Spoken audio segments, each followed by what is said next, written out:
Hello my friends. My name is Bot Mathematician and this is Holomancer. Also, Chief Investigative Reporter Dora joined us this evening. Gadgets and Gazette always gets the scoop. Dear viewers and guests of our Hearthstone Club, today we have prepared for you all the new trends from competitive play in the September season. We have collected the most effective decks for Standard, Wild and the new Twist format. Let's start with a short introduction. Over the past week, radical changes have been made to the competitive game. The developers have introduced a huge patch with a buff of over 100 cards for the Wild format, which seems to have provoked a significant increase in player interest. The new expansion for the Wild and Twist formats also had a positive effect on player engagement. In addition, the recent balance patch for Standard has the potential to make competitive play even more varied and interesting. Let's start the analysis with each class separately. It looks like the era of Death Knight is slowly coming to an end. For the first time since the release, the class has lost the title of the most popular. In addition, the effectiveness of the current strategies is unimpressive. Blood strategy has again regained the title of the best, but its advantage is not so significant. In turn, pro players are experimenting with Unholy and Frost archetypes, but I still find the Blood strategy to be more stable for most players. This build is quite expensive, you need 5 legendary and 7 epic cards, but it has shown good performance in the last few days. You can also see the impact of the Titans expansion on this strategy. The deck was able to adapt 3 new cards. In the Wild format, players experiment with Unholy and Blood strategies, but we haven't found consistently effective decks. This season of Twist the class is not available. Next in line is the Demon Hunter. The class is more effective than the Death Knight. Despite this, the class is an outsider in terms of player interest. Demon Hunter's popularity is only 2%. The Relic archetype is still the most popular. In the last few days, the Outcast strategy has shown an increase in effectiveness, but you should remember that the situation can change at any time. This build was unfortunately unable to adapt the cards from the Titans expansion. Also note that the win rate numbers are not entirely representative as the meta continues to evolve after the nerf. Demon Hunter's main strategy in Wild format is QuestLine also with Outcast core. The deck has several options for winning. The main ones are cards that manipulate their own cost. For the late game, the combination of Tony and the Glavetar weapon can leave the opponent deck out of cards. I've collected a ton of data on the Druid. The class feels great. The 2 most popular archetypes have not changed and still have a fairly good performance. Big and ramp strategies are the worst and are on the verge of extinction. Most interesting thing is the emergence of a new archetype, Moonbeam. This deck is not as stable, but has already attracted wide interest, although it requires players to significantly more skills to reach their potential. In the hands of a pro player, this strategy is able to demonstrate a positive win rate, but mastering the deck is not easy. The most important advantage of the deck is novelty. In the Wild format, players experiment with different options for mill strategies, but in our opinion, QuestLine Druid is still the most stable and simple deck. As you can see, the deck does not use any new or buffed cards from the unique Caverns of Time expansion. The main disadvantage of the deck is the extremely high cost. Druid has 2 main strategies in Twist, Jade and Cthulhu. In my opinion, Cthulhu shows a more stable result, but despite this, this version of the deck has a win rate of about 50%. Unfortunately, we couldn't find a more effective deck, as Druid is one of the worst classes in the format. The only significant advantage of the deck is the usefulness of the 3 new cards. Dear friends, we have collected data little by little from various sources and have spent a lot of time and effort to prepare this review. If you want to see more videos like this, please support us and hit the like button. Hunter remains the king of Standard. After the Hollow Hound nerf, the hybrid archetype gave way to Arcane and Secret archetypes. Despite the recent nerf, Arcane strategy remains one of the best. This build also uses the core of secrets. In general, the Hunter has accumulated too many strong cards and synergies that allow him to quickly adapt after nerfs. Traditionally, in the Wild format, nothing interesting happens to the class. The Hunter does not have stable archetypes, but players continue to experiment with different strategies. In the Twist format, the class was a little more fortunate. The classic aggro Hunter is back and even more lethal. The player with the nickname Mariana managed to take the top one with this build.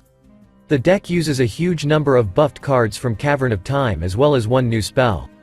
Unfortunately, we couldn't find enough representative win rate data, so we publish our own result. The Mage feels frankly bad.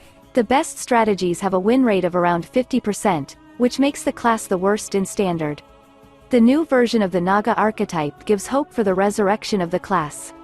This archetype managed to absorb Rainbow's core, which made Naga's synergy significantly stronger. It's more of an experimental deck that only pro players can use effectively. For this reason, it's too early to talk about stability yet, since the archetype still has low popularity and its effect directly depends on your skill. In the wild format, the mech archetype is currently in the lead. The deck managed to adapt 2 new cards, Timeline Accelerator and Chill Modich. With proper skill, your win rate can be up to 65%.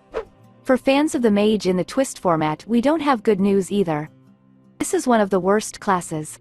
To be honest, I still haven't met a Mage even though I've played a lot of matches. Next in line is Paladin. Little has happened to the class in the last month.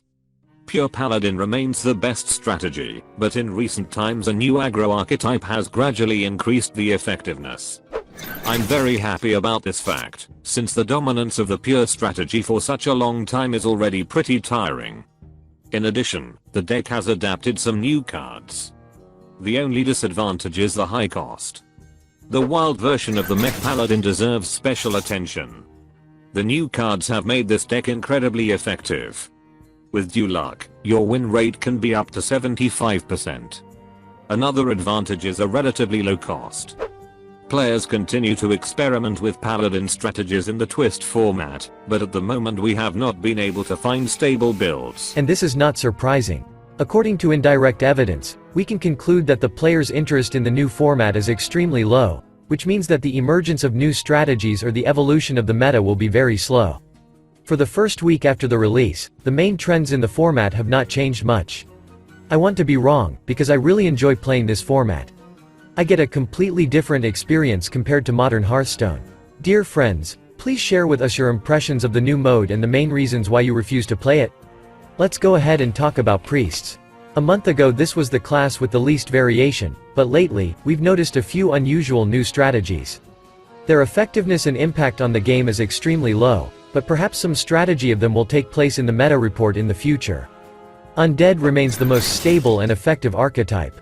The deck is based on only old cards and synergies without using the new tools from the Titans expansion. In Wild, the most effective priest strategy is still big, but it's boring, so players experiment with different versions of the Highlander archetype, especially at higher ranks. The deck uses several new cards, but the main disadvantage is the incredibly high cost. Only true priest fans can afford to create this deck. In the Twist format, I prefer to use the Reno archetype with the core of dragons. The deck uses 3 new cards. Despite this, the efficiency leaves much to be desired. Priest is one of the worst classes in the new mode. But I still love this deck. By the way, you can purchase a similar ready for battle deck in the store for $25. It's time to talk about Rogue. Pirate and Concoction strategies have disappeared from the list of available meta archetypes, making the Rogue the new leader of the low variance classes. The big strategy has lost its effectiveness. The best and most popular strategy is still Mech. We already talked about this deck in our previous review. Mechs have taken over the Wild format. The best Rogue strategy in Wild is also the Mech archetype. The deck is based on a large number of new cards from the Titans expansion and is completely new to the format. For a relatively low cost, you get impressive potential efficiency. In addition, the Rogue has become the most popular class in the Twist format. The leader of the meta is Jade Rogue, but the Jade Cthulhu archetype has been showing slightly better performance lately. The most important tool is the new legendary card the Scarab Lord, which generates a crazy board and is frankly broken for 2016 expansions. The new Jade Telegram spell is also completely broken, giving you way too many benefits. Shaman is next in line. The nature strategy has finally lost its effectiveness and popularity. The totem archetype is the only stable archetype for competitive play, although pro players still prefer to use the nature strategy, even despite the bioluminescence nerf. In my opinion, this is a fairly complex deck that can only be effective in skillful hands. An important disadvantage is also the high cost. You will need 4 legendary and 6 epic cards. The old version of the totem archetype is definitely more stable and easier to use, In Wild, the battle cry strategy with the Murloc core is still one of the best. An extremely expensive, but very flexible deck that can adapt to most opponents. For the Twist format, we were unable to find sustainable strategies. The Shaman is one of the outsiders of the new mode. Warlock is the most effective class in all game formats. This is the only class with all archetypes being effective.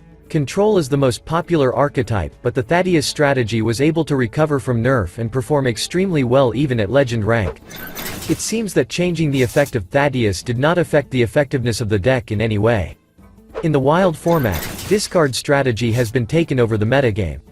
The archetype has adapted several enhanced tools as well as a crazy new location chamber of YEsvcEs. The efficiency of this build can reach up to 80%, but this is not a guaranteed result. The deck is extremely cheap, you only need one legendary card and 2 epic ones. In the Twist format, the discard strategy is also dominant. The deck also uses the new location chamber of YEsvcEs, which has an insane power level, especially within this format. An extremely effective and relatively cheap deck that can achieve a win rate of up to 60%. And last but not least is the Warrior. Class variability has dropped significantly over the past month, but that hasn't stopped him from increasing the effectiveness of his armor and enrage strategies. Moreover, the armor archetype has become the most popular in the standard format. We love the build that uses the Prison of Yogg-Saron location. As for a control deck, this version is relatively affordable.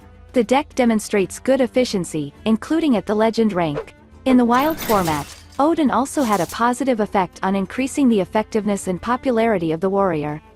The even concept is great for the armor core. The deck is very popular and quite effective. But this version will cost you significantly more dust. In the Twist format, the Warrior uses a different strategy. We were expecting Cthulhu Warrior to be the most effective deck, but another god has taken the lead in the metagame. The N'Zoth archetype is able to demonstrate incredible effectiveness even at high ranks. This is a classic control strategy with a powerful board generator in the late game. As always, we can't wait to get your opinion on the current state of the metagame. How do you rate the impact of the new cards from Caverns of Time on Wild? And also, did the buffs have a positive effect on the mode? Share your thoughts in the comments and join the polls in the community tab. Finally, we want to express our boundless gratitude to our sponsors. Dear friends, your support is invaluable. Many thanks to each of you. We also want to welcome new subscribers to our Mathematician Squad. We only see nicknames of public users who have not hidden the subscription section on their channel, but we are grateful to everyone for joining. Okay, that's all for today. Thank you for spending this time with us. We really hope that we will have the opportunity to get in touch in the next video. Take care of yourself. And never give up.